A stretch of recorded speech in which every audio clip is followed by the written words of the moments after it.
রোদে শুকনো দেওয়ার ঝামেলা ছাড়াই ঘরে ইনস্ট্যান্ট বানিয়ে নিন আমের আচার। আমের আচারের মধ্যে এই এমন একটি জিনিস ব্যবহার করুন যেটির জন্য আপনার আচার হয়ে যাবে দুর্দান্ত স্বাদের। এই আচারটি আপনি ভাত, রুটি, পরোটা যে কোনো কিছুর সাথে যে কোনো সময় খেতে পারেন। তো চলুন বন্ধুরা।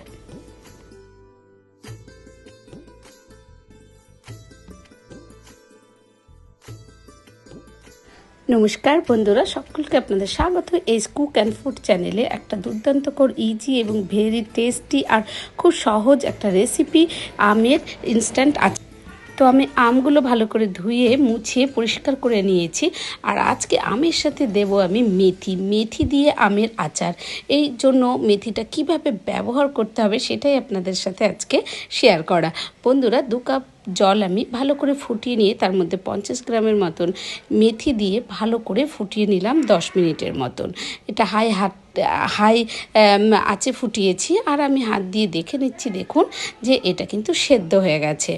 তো এরপরে আমরা মেথিটা কিভাবে ব্যবহার করব যার জন্য আপনার আচারটা তেতো হবে না এবং খেতে খুব সুস্বাদু হবে। তো চলুন বন্ধুরা, আমার এখানটায় কিন্তু সুসেদ্ধ হয়ে গেছে। মেথিটা এইভাবে দেখে নিতে হবে। এরপরে আমরা মেথির যে জলটা, সেই জলটাকে আমরা পাল্টে নেব মানে ছেঁকে নেব। একটা ছাঁকনির মাধ্যমে পুরো জলটা ছেঁকে নিলাম। বন্ধুরা, এইভাবে মেথি যদি ব্যবহার করেন আপনারা যে কোনো রান্নাতে, তাহলে কিন্তু মেথির যে তেতো ভাব, সে ভাবটা কিন্তু একদমই থাকবে না। তো আমি এটা ভালো করে এবার শুকিয়ে নেব মেথিটা। আর মেথি থেকে যে জলটা বেরোলো, এই জলটা কিন্তু কেউ ফেলবেন না বন্ধুরা। এটা আপনারা জুস হিসেবে পান করতে পারেন, আপনারা ব্যবহার করতে পারেন আপনাদের চুলেও। তো আমার ওখানটায় মেথিটা আমি শুকোতে দিলাম। আর এবার আমি 3টে আম মোটামুটি কেটে নিয়েছি। সেই 3টে আমের জন্য এখানটায় মোটামুটি আমি 200 গ্রামের মতন তেল নিয়েছিলাম। সেখানটায় 3টে আম এইভাবে টুকরো করে আমি কেটে নিয়েছি। যেহেতু আমটা আমি কোনো রোদে দেব না, নুন হলুদ মাখিয়ে যে আমাদের রোদে দেওয়ার যে একটা প্রসেস থাকে আচার তৈরি করার জন্য, সেটা যেহেতু আমি করছি না, তাই আমি একটু ছোট করে টুকরো করে কেটে নিয়েছি। তো এটা তেলের মধ্যে দিয়ে খুব ভালো করে আমি কম আঁচে এটাকে ভেজে নেব। ভাজা বলতে বন্ধুরা, যে ভাজা হবে সেটা নয়, এটা একটা সুসেদ্ধ হবে। এখানে দিয়ে দিলাম পরিমাণ মতো নুন এবং দিয়ে দিচ্ছি আমি 1 চামচ হলুদ। এটা আমি আবার ভালো করে নেড়ে কিছুক্ষণের জন্য আমি ফুটিয়ে নেব তেলের মধ্যেই।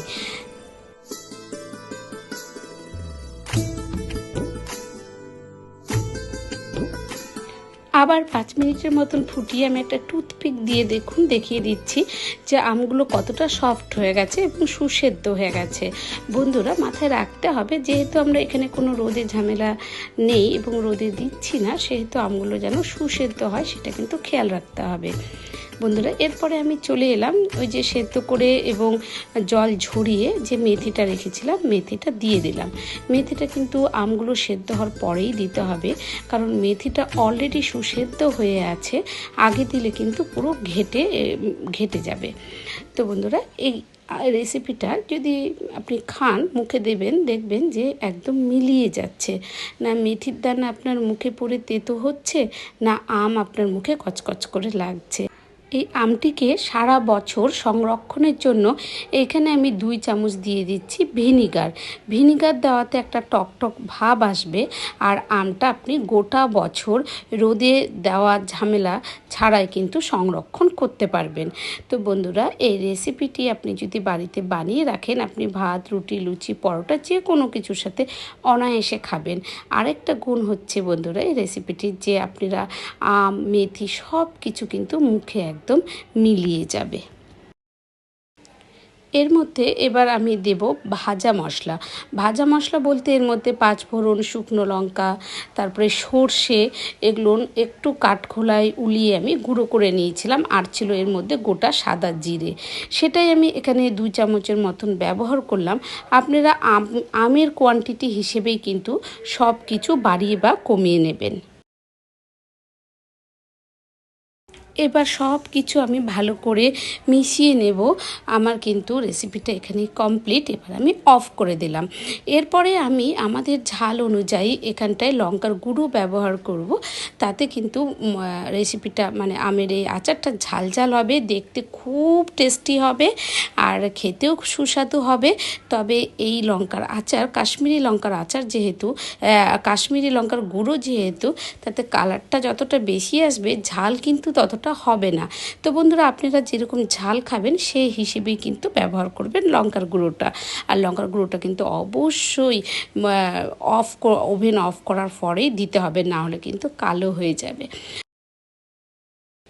তো এরকম একটা রোদে কোনো ঝামেলা নেই, দেওয়ার ঝামেলা নেই, সারা বছর সংরক্ষণ করতে পারবেন এরকম একটা দুর্দান্তকর ইজি রেসিপি আপনারা আম চলে যাওয়ার আগেই কিন্তু বাড়িতে বানিয়ে ফেলুন। এবং এই আমের আচারটা আমার বড় মেয়ে যেখানে থাকে তার জন্য আমি পাঠাবো, তাই জন্য আমি একটা বোতলে করে ভরে নিচ্ছি।